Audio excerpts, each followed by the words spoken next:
कमरा खामोश है, एक ऐसी खामोशी जो किसी तूफान के बाद आती है। हवा में अब भी उसकी भावनाओं का भारीपन तैर रहा है। वो जा चुकी है, लेकिन उसकी मौजूदगी की गूंज अब भी दीवारों से टकरा रही है। उसके आंसू, उसकी आहें, उसके शब्द सब यही हैं, और तुम बस खड़े हो इस भावनात्मक मलबे के बीच। तुम्हें टूटे हुए टुकड़ों को समेटना चाहिए, पर तुम कुछ महसूस नहीं कर पा रहे। तुम्हें अपराध बोध महसूस करना चाहिए, है ना? आखिर तुमने ही तो उसकी भावनाओं को अमान्य किया है, तुमने उसे तकलीफ दी है, लेकिन तुम्हें अपराध बोध नहीं हो रहा। तुम्हें एक अजीब सी शांति महसूस हो रही है, एक खोखली, ठंडी और खतरनाक शांति। यह वो कहानी है जो तुम्हें कभी नहीं बताई गई। यह औरत के ईगो के उस स्याह सच की कहानी है जिसे भावनाओं के खूबसूरत पर्दे के पीछे छिपाया जाता है। याद करो वो दिन, वो अनगिनत दिन जब तुम कांच के टुकड़ों पर चल रहे थे।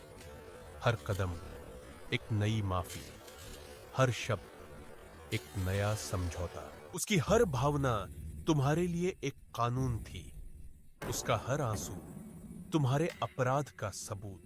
तुमने उसकी भावनाओं को मान्य किया। तुमने सोचा ये प्यार है, ये सहानुभूति है।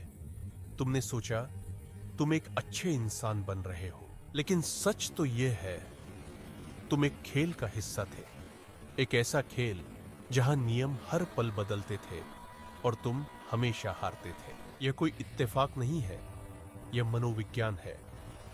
यह भावनात्मक तर्क, इमोशनल रीजनिंग का सबसे घातक रूप है। भावनात्मक तर्क कहता है, अगर मैं कुछ महसूस करती हूं तो वो सच होना ही चाहिए। मेरी भावनाएं ही वास्तविकता है।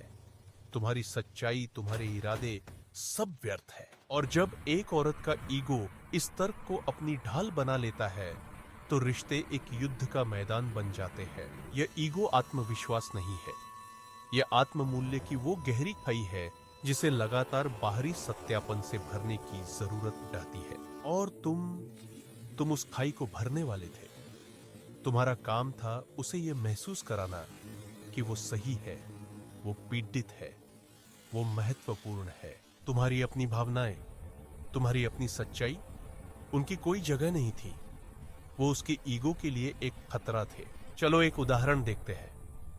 रोहन और प्रिया, एक परफेक्ट जोड़ी, कम से कम दुनिया की नजरों में।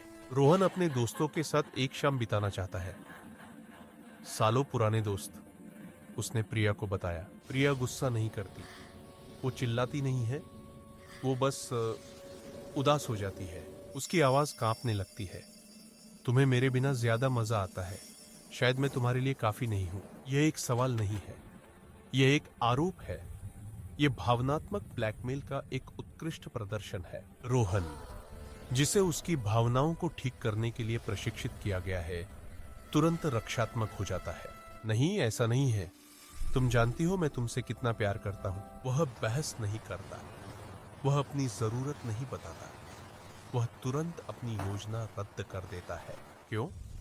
क्योंकि एक असत्यापित भावना एक चिंगारी की तरह है जो पूरे जंगल को जला सकती है। और रोहन आग बुझाने वाला है।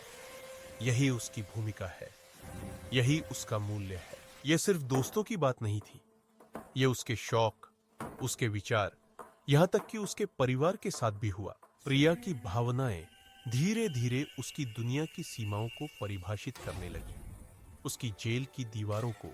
लेकिन फिर एक दिन कुछ टूट जाता है, या शायद कुछ जुड़ जाता है। एक और भावनात्मक संकट, एक और आरोप। तुम्हारी वजह से मुझे ऐसा महसूस हो रहा है। लेकिन इस बार रोहन आग बुझाने के लिए नहीं दौड़ जाता, वह माफी नहीं मांगता।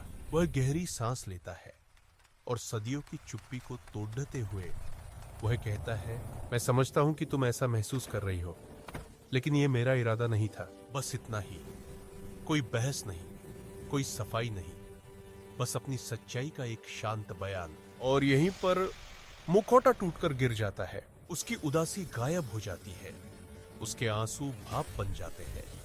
उनकी जगह लेता है शुद्ध, असीम क्रोध। तो तुम कह रहे हो कि मेरी भावनाओं का कोई मतलब नहीं है? तुम मुझे झूठा कह रहे हो? देखो, ध्यान से देखो, ये एक दुखी इंसान की प्रतिक्रिया नहीं है। ये एक रानी की प्रतिक्रिया है जिसका सिंहासन छीन लिया गया है। ये चोट के बारे में नहीं है, ये नियंत्रण खोने के बारे में है।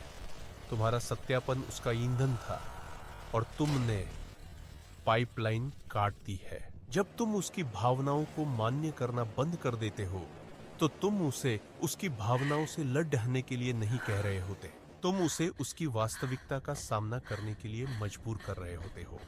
और यह उसके लिए सबसे बड़ा आतंक है, क्योंकि उसकी भावनाओं के नीचे कुछ भी नहीं है। एक खालीपन, एक शून्य, जिसे वह तुम्हारे अस्तित्व से भर रही थी। तो उस खामोश कमरे में वापस चलते हैं। वह खामोशी अब भारी नहीं लगती। यह अब तुम्हारी है। यह तुम्हारी जीती हुई शांति है। तुमने किसी को नष्ट नहीं किया है, तुमने बस खुद को बचाने का फैसला किया है। तुमने अपनी वास्तविकता को मान्य करने का साहस किया है। यह अंत नहीं है, यह एक क्रूर, दर्दनाक